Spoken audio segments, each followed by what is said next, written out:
The final element here in our site assessment and analysis is to look at the aesthetics. And this is so crucial. There are many, many, many people, I think because we live in such a society that's so regimented on everything being neat and tidy in our gardens and no leaf litter on the soil and everything in nice lines and perfect layers and all of these things that people kind of backlash into chaos. But that chaos isn't functional.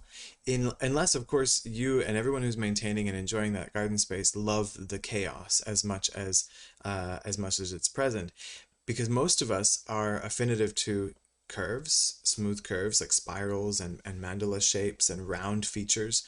Most of us are affinitive to colors, different types of colors and colors throughout the year and contrasts of color. Most of us are affinitive to smells, and these smells, we can time them. I remember being in Australia, and at 5 p.m., basically the end of our workday, you would know it's 5 p.m. even if you didn't have a watch on you or a smartphone. Back then, we didn't have smartphones. But because the wind would change, the wind would start to come up from the river, and as it did, it blew through the night blooming jasmines, which opened at 5 p.m. And so night blooming jasmine would be wafting across the fields, and you knew it was time to end the day. Now it's been, it was only 3 months that we were working there, that I was apprenticing at Zaytuna Farm. But if I smell night blooming jasmine, I just relax now because it's like, oh, it's the end of the workday. So there's some patterns that you can create with different aromas on the property, but all humans are affinitive and to these smells, whether you know it or not, they will affect your mood. So aesthetics, if you're not designing for aesthetics, color, form, and odor, then you are failing your design because you are missing a massive element here that's going to boost your usability, boost the desire of people to be in the space. And the more that people want to be in your space, the more the maintenance is going to get done on time, the more that people are going to value the space, the more that the harvests are going to be used and valued. And so it's really crucial that your space is attractive and that you almost want to have a space where it's hard to get people to leave. That's what you're looking for.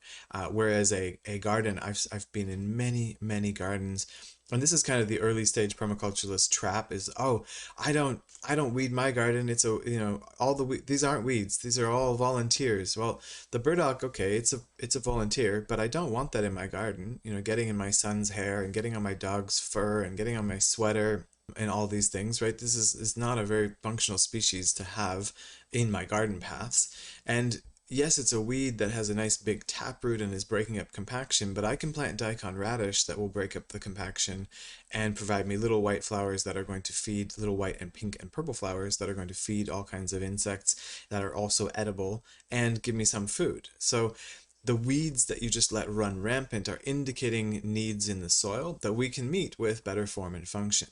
And you do not need to have a rampant overgrowth of weeds to consider that you have habitat and permaculture. That is zone 5, and that's the wild zone, and that's not necessarily your cultivated design areas.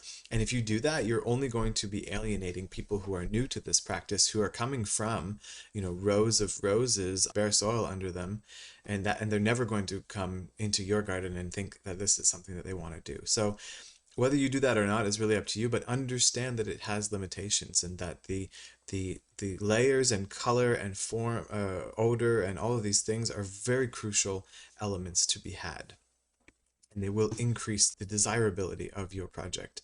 We use herb spirals in mandala gardens very often when we're in the front garden or in the front of a church or in the front yard of a home.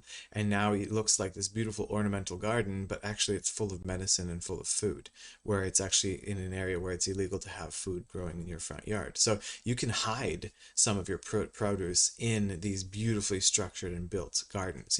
A Japanese rock garden that happens to be growing mint and creeping thyme and all of these other medicines kind of snuck in the cracks.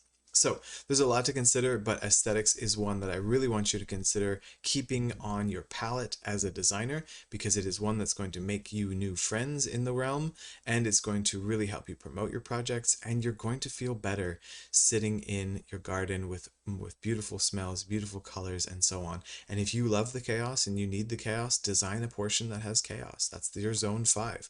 When we talked about the People's Potato Garden, there was that corner where you sat down and it was chaos. We still didn't allow burdocks and thistles because that's just not friendly for people to access. So it was sort of like a zone 4, not really a zone 5, but it was chaos. And that was beautiful too, to just sit, lay back in, and you're just surrounded by it, and you look up at the sky and really disappear in the moment. So aesthetics are crucial. I hope you embrace the aesthetics and don't lose that desire for form, function, curves, odors, and color in your designs.